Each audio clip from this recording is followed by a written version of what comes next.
In this video, we're going to finally talk about radical equations and how to solve them algebraically. Take this equation for instance. The square root of 110 minus n is equal to n. My first goal is to eliminate my radical, and to do this I have to perform the inverse operation of square root, which is take the square of both sides.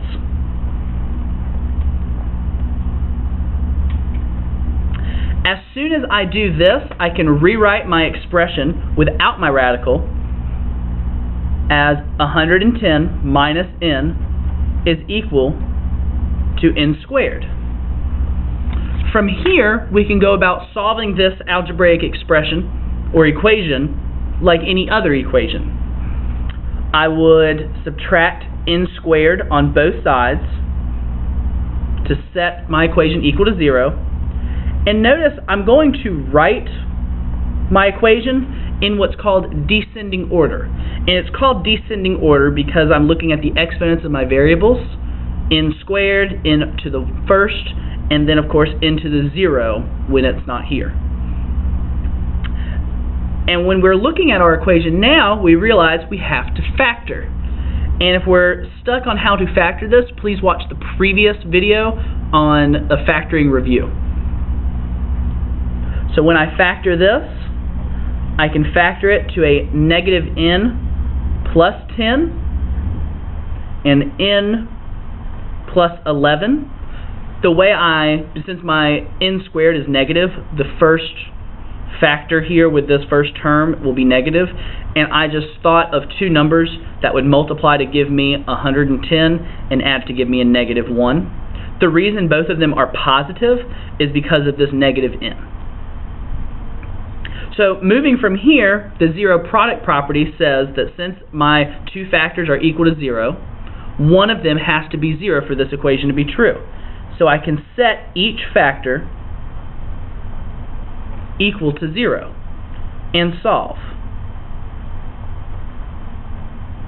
I subtracted 10 on both sides, and then I'm dividing by negative 1 to eliminate the negative from my n, which gives me a positive 10. And then I'm subtracting 11 on both sides for this second factor to get n is equal to a negative 11. Now when we are dealing with radical equations such as this, it is not good enough to just stop here and box the answer. We must always, always, always check for extraneous solutions. And what an extraneous solution is a solution I get from algebraically solving an equation that does not work when I put it back into the original problem. So let's take n equal to 10 and substitute its value in for n in the original equation. And then let's take negative 11 and substitute it in for n in the original equation. Starting with when n is equal to 10, I can say 110 minus 10 is 100.